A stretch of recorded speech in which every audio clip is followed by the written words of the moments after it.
In the heart of the eastern hills, beyond the whispering palms and the red earth paths, stood the ancient village of Umuaka, a land both blessed and cursed. Blessed because its soil was rich, its warriors fierce, and its people proud.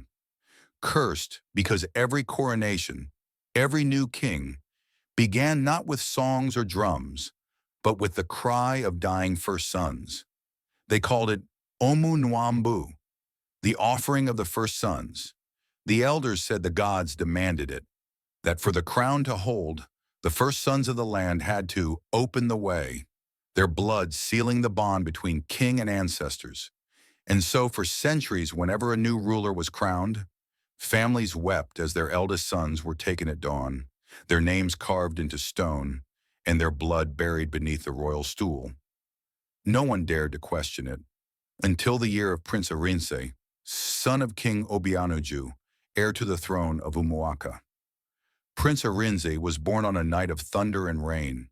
The old priestess, Mama Odelia, had whispered as she held him in her arms, "This one carries two destinies, one to destroy, one to rebuild." From childhood, he was different. He listened more than he spoke. He wandered the hills speaking to old hunters, widows, and outcasts. He did not fear the sacred grove like the others did. And when he once saw the stone altar where the first sons were sacrificed, he fell silent for days.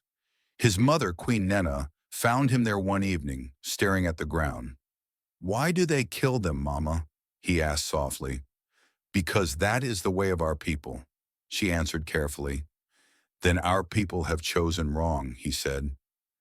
Years passed. The kingdom prospered, but King Obianuju grew old and sickly. The council of elders began to whisper. It was time for a new king, and that meant it was time, once again, for the blood of the first sons. The Omunwambu ceremony had not been performed in 30 years. The land trembled in anticipation, the air thick with fear. Mothers held their sons close. Fathers avoided the eyes of the chief guards who would soon come knocking. But none feared more than Prince Arinze himself, for he was to wear the crown purchased with innocent blood. One night, unable to sleep, Arinze crept into the forbidden chamber beneath the palace, where the altar stones of kings were kept. By torchlight, he saw carvings of boys, hundreds of faces etched into the cold rock, each marked with red dye. And as he stared, a cold wind passed through the room. He heard voices, faint, broken, whispering. "We died for their crowns.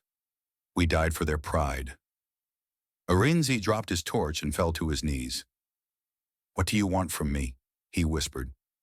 "To end it," the voices replied. "End what your fathers began." The next morning, drums sounded across Umuaka. The elders gathered before the palace, their white-chalked faces glowing in the sun. The high priest raised his staff and proclaimed, "It is time. The gods demand their sons." A wave of sorrow swept through the crowd. Mothers wailed. Fathers clenched their fists. Boys ran, only to be dragged back. And from the palace balcony, Prince Arinze watched, trembling. When he turned to his father, King Obianuju, he said, "Father, we cannot do this again." "Not in my name." "The gods demand it, Arinze," his father wheezed. "Then maybe the gods are wrong." The king struck the staff of power to the ground. "No man speaks against the gods in my house." But the prince did not bow. He simply said, "Then I am no man, father. I am the voice of those you buried." That night, Arinze gathered 12 men, the sons of widows, blacksmiths, and farmers, men who had lost brothers to the sacrifice.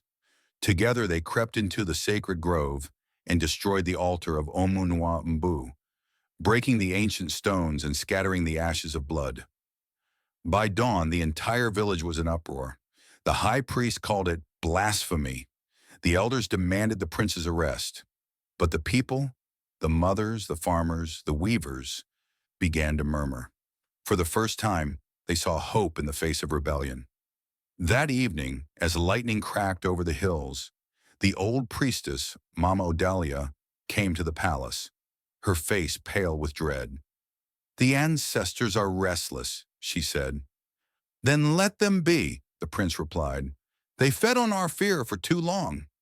You don't understand, she whispered. If you defy the right, the kingdom will fall. But Arinze only smiled sadly.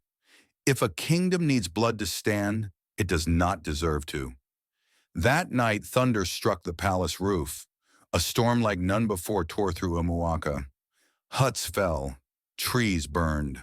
The people cried out, "The gods are angry!" And in his bed, the old king gasped his last breath. At dawn, the elders demanded the coronation continue, even without the ritual. Without the blood, they said, the crown will reject him. Prince Arinze stood before them, soaked from the storm, eyes burning with defiance. Then let it reject me. He walked to the stool, still wet from rain, and sat upon it. The sky thundered once more. And then, silence. No fire, no lightning, only the soft cry of a newborn from a nearby hut. Mama Odalia fell to her knees. The gods have spoken. The bloodline is cleansed. The elders trembled. The people wept, not from fear, but from freedom. King Arinze's first decree was to gather the stones of the altar and bury them deep within the river, so they would never be raised again. He built a new shrine, not for sacrifice, but for memory. Every year on the anniversary of his coronation, the people brought flowers and songs to honor the lost sons. He named the day Ubochi Ndu Omuma, the day of living lessons. Years later, as King Arinze walked through the grove, now grown with lilies and fruit trees, he felt the wind shift. And in that wind, he heard the same voices that once haunted him. But this time they whispered, "We are free." He smiled, tears in his eyes, and looked toward the hills. So am I. The wind carried his words into the distance, over rivers, forests, and faraway lands. And for generations to come, the people of Umuaka told the story of the king who broke the chain of blood, the man who taught them that no god worthy of worship demands the death of his children. Decades later, the grove where blood once flowed became a place of peace. Children played there. Lovers met beneath its shade, and travelers passing through would hear the villagers sing, "No crown worth wearing is washed in blood. No god worth praising drinks from tears. We are the children who live," because one son said no. And thus ended Omunwambu, the last barbaric chain of Umuaka, broken by the courage of a son who chose mercy over fear. Subscribe to my channel.